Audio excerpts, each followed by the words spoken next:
ശ്രീമന്നാരായണീയം ദശകം 4 ശ്ലോകം 12 ഇനി പറയാനുള്ളത്. അപ്പോൾ എന്താ പറഞ്ഞു വരുന്നത്? യോഗികൾ എങ്ങനെയാണ് സമാധിയിലൂടെ മോക്ഷം പ്രാപിക്കുന്നത് എന്നാണ്.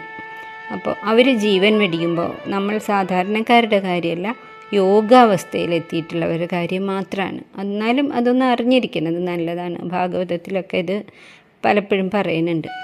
അവരങ്ങനെ മൂലാധാരത്തിൽ നിന്നും പ്രാണവായുവിനെ സഹസ്രാര ചക്രം വരെ എത്തിക്കും. 6 ചക്രങ്ങളിൽ കൂടി ഏറ്റവും മുകളിലുള്ള സഹസ്രാര ചക്രത്തിൽ എത്തിക്കും.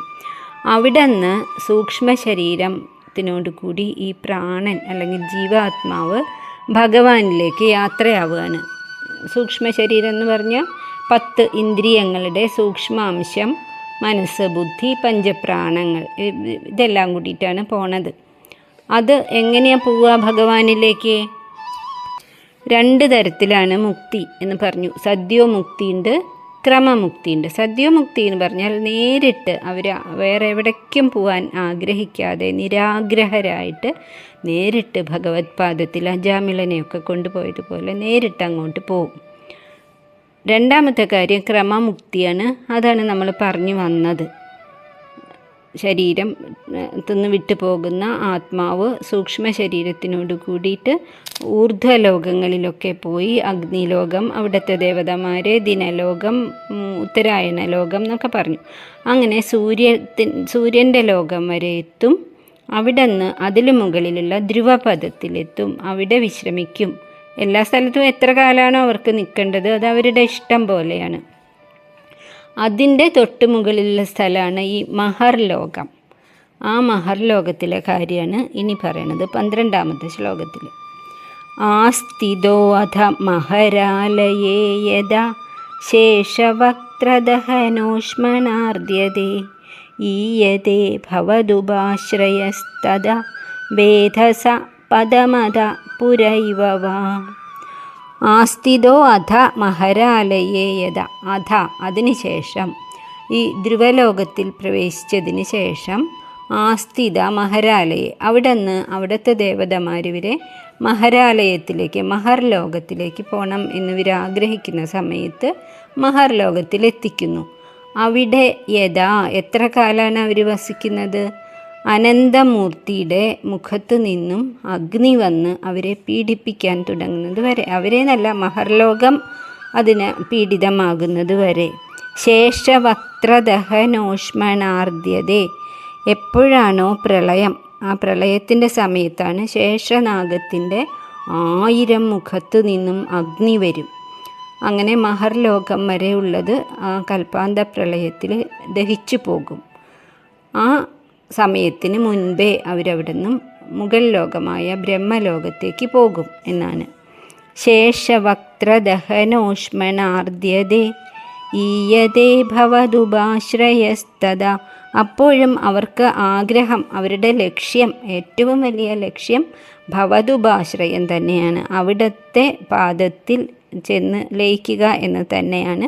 പക്ഷെ അതിനു മുമ്പ് ഈ ക്രമമുക്തിക്കാരിങ്ങനെ പല ലോകത്തിലും പോവുകയും അവിടെ ഇവരുടെ ആത്മീയമായിട്ടുള്ള ഗുണങ്ങൾ പങ്കുവയ്ക്കുകയും ഒക്കെ ചെയ്യുകയാണ്.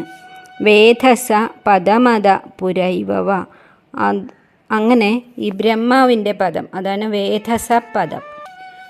വേധസ പദത്തെ അവർ പ്രാപിക്കുന്നു. വാ അത അല്ലെങ്കിൽ ഈയതേ, അതിന് മുൻപ് തന്നെ ഇവരെന്ത് ചെയ്യും? ഈയതേ എന്ന് പറഞ്ഞാൽ പ്രാപിക്കുന്നു എന്നാണ്. അവർ മറ്റു ലോകത്തിൽ നിന്നും വന്നതുപോലെ അവരുടെ ഇഷ്ടം പോലെ പുരാ ഏവവ, ഈ അനന്തനാഗത്തിൻ്റെ മുഖത്ത് നിന്നും അഗ്നി വരുന്നതിനൊക്കെ മുൻപ് തന്നെ കുറച്ചു കാലം മാത്രം മഹർലോകത്തിലിരുന്നിട്ടായാലും അവർ ബ്രഹ്മലോകത്തിലെത്തുന്നു. അത്രയേ ഉള്ളൂ.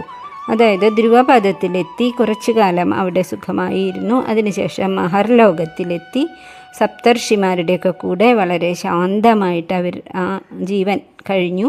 അതിനുശേഷം എപ്പോഴാണോ പ്രളയം, കൽപ്പാന്ത പ്രളയം വരുന്നത്, അപ്പോൾ ശേഷനാഗത്തിൻ്റെ മുഖത്തു നിന്നും അഗ്നി വരുന്നത്, അതിന് മുൻപായിട്ട് അവർ ബ്രഹ്മലോകം പ്രാപിക്കുന്നു.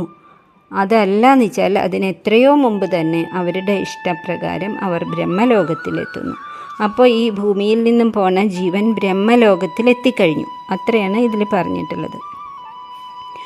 ആസ്ഥിതോ അധമഹരാലയേ യഥാ ശേഷവക്ത്രദഹനോഷ്മണാർദ്യതേ ഈയതേ ഭവദുപാശ്രയസ്തദാ വേധസ പദം അത പുരൈവ വാ.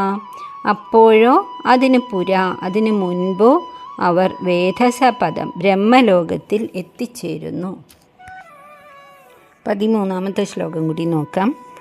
തത്ര വാ തവ പദേ അഥവാ വസൻ പ്രാകൃതപ്രളയ ഏതി മുക്തദാം സ്വേച്ഛയാ ഖലു പുരാ വിമുച്യതേ സംവിഭിദ്യ ജഗദണ്ഡമോജസാ.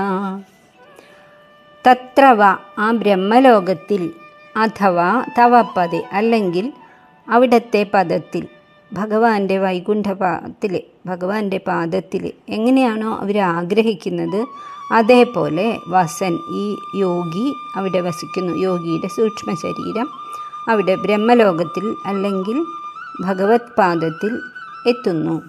പ്രാകൃതപ്രളയം വരുന്ന സമയത്ത് ഏതി മുക്തദാം ഇവർ മുക്തിയെ പ്രാപിക്കുന്നു, ഭഗവാനോട് ലയിച്ചു ചേരുന്നു. സ്വേച്ഛയാ ഖലു പുരാ വിമുച്യതേ ഒന്നുകിൽ ഈ പ്രളയം വരുന്ന സമയത്ത് അല്ലെങ്കിൽ അവരുടെ ഇച്ഛപ്രകാരം അതിന് വളരെ മുൻപ് തന്നെ അവർ മോചിപ്പിക്കപ്പെടുന്നു. സംവിഭിദ്യ ജഗദണ്ഡമോജസ ക്രമമുക്തിക്കാർക്ക് അങ്ങനെ ബ്രഹ്മലോകത്തു നിന്നും ബ്രഹ്മാണ്ടത്തെ പിളർന്നുകൊണ്ട് ഭഗവത് പാദത്തിൽ എത്താൻ സാധിക്കുന്നു എന്നാണ്. കുറച്ച് ഗഹനമായ കാര്യങ്ങളാണ്, പക്ഷേ അത് അത്രയൊന്നും പ്രധാനമായിട്ട് നമുക്ക് അറിയേണ്ട കാര്യമില്ലാത്തതുകൊണ്ട് അങ്ങനെ പറഞ്ഞു പോവാം. ഭഗവാനിൽ ലയിക്കൽ ആണ് 13ാമത്തെ ശ്ലോകത്തിൽ അവിടേക്ക് എത്താണ്. ആ ബ്രഹ്മലോകത്തിൽ അല്ലെങ്കിൽ ഭഗവാന്റെ പാദത്തിൽ തന്നെ വസിക്കുന്നവരായിട്ടുള്ള ആ യോഗിമാർ പ്രാകൃത പ്രളയം, എപ്പോഴാണോ പ്രാകൃത പ്രളയം വരുന്നത്, പലതരത്തിലുള്ള പ്രളയങ്ങളുണ്ട്. നിത്യപ്രളയം, നൈമിത്തികം, കൽപ്പാന്തം, അല്ലെങ്കിൽ ബ്രഹ്മപ്രളയം, മഹാപ്രളയം എന്നൊക്കെ പറഞ്ഞിട്ടുള്ള പല പല പ്രളയങ്ങളുണ്ട്. ഈ കൽപ്പാന്ത പ്രളയം എന്ന് പറയുന്നതിൽ ബ്രഹ്മലോകം ലയിച്ചു പോവില്ലാത്ര. അത് ബ്രഹ്മാവിൻ്റെ ഒരു പകൽ കഴിയുമ്പോൾ, ഒരു ദിവസം പകൽ സമയം മാത്രം കഴിയുമ്പോൾ ഓരോ പ്രാവശ്യം കൽപ്പാന്ത പ്രളയം ഉണ്ടാകും. അപ്പോഴൊക്കെ അനന്തൻ്റെ മുഖത്തു നിന്നും അഗ്നി വരും. ബ്രഹ്മലോകം വരെയുള്ള ലോകങ്ങളൊക്കെ ഇല്ലാതാകും. അപ്പോഴാണ് നേരത്തെ പറഞ്ഞ പോലെ അവർ ബ്രഹ്മലോകത്തേക്ക് പോകുമെന്ന് പറയുന്നത്. അതെപ്പോഴാണ്? 1000 ചതുർയുഗമാണ്. ഇപ്പം കലിയുഗമല്ലേ, അതുപോലെ സത്യലോകം, ത്രേതായുഗം, ദ്വാപരയുഗം, കലിയുഗം, അതാണ് ഒരു ചതുർയുഗം. അങ്ങനെ 1000 ചതുർയുഗങ്ങൾ കഴിയുമ്പോഴാണ് ബ്രഹ്മാവിൻ്റെ ഒരു പകൽ. അത് കഴിയുമ്പോഴാണ് ഈ കൽപ്പാന്ത പ്രളയം ഉണ്ടാവുകയും ബ്രഹ്മലോകം വരെയുള്ളതൊക്കെ നശിച്ചു പോവുകയും ചെയ്യാം, ലയിച്ചു പോവുകയാണ് ചെയ്യണത് ഭഗവാനിൽ. പിന്നെ അത്രയും 1000 ചതുർയുഗം തന്നെ ബ്രഹ്മാവ് ഉറങ്ങുകയാണ്. അപ്പം സൃഷ്ടിയില്ല, മായയില്ല, ഗുണങ്ങളില്ല, ഒന്നുമില്ല. ബ്രഹ്മലോകവും ഭഗവത് ലോകവും മാത്രമേ, വൈകുണ്ഠവും മാത്രമേ ഉള്ളൂ. ഇനി അങ്ങനെ പിന്നെ ഒരു 1000 ചതുർയുഗം കഴിയുമ്പോൾ ബ്രഹ്മാവ് ഉണരും. 100 വയസ്സാവണ വരെ ബ്രഹ്മാവ് അങ്ങനെ ജീവിക്കും. 100 വയസ്സ് കഴിഞ്ഞാൽ ബ്രഹ്മാവും ഇല്ലാതാകും. അപ്പോൾ ബ്രഹ്മാവിൻ്റെ 100 വയസ്സാകുമ്പോൾ മഹാപ്രളയം ഉണ്ടാകും. ആ സമയത്താണ് ഇവരവിടെ നിന്ന് പോയി ഭഗവാനിൽ ലയിക്കുന്നു എന്ന് പറയുന്നത്. തത്ര വാ തവ പദേ അഥവാ വസൻ പ്രാകൃത പ്രളയ ഏതി മുക്തദാം സ്വേച്ഛയാ ഖലു പുരാ വിമുച്യതേ. സ്വന്തം ഇഷ്ടപ്രകാരമോ അല്ലെങ്കിൽ അതിന് ഈ പ്രളയത്തിനൊക്കെ മുൻപ് എപ്പോഴെങ്കിലുമൊക്കെ അവർക്ക് പോകാം. സംവിഭിദ്യ ജഗദണ്ഡം ഓജസ.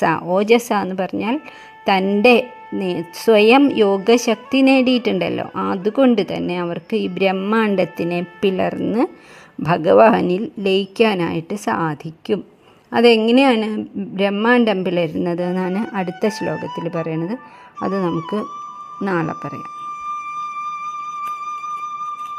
ഓം തത്സത്. സർവം കൃഷ്ണാർപ്പണമസ്തു.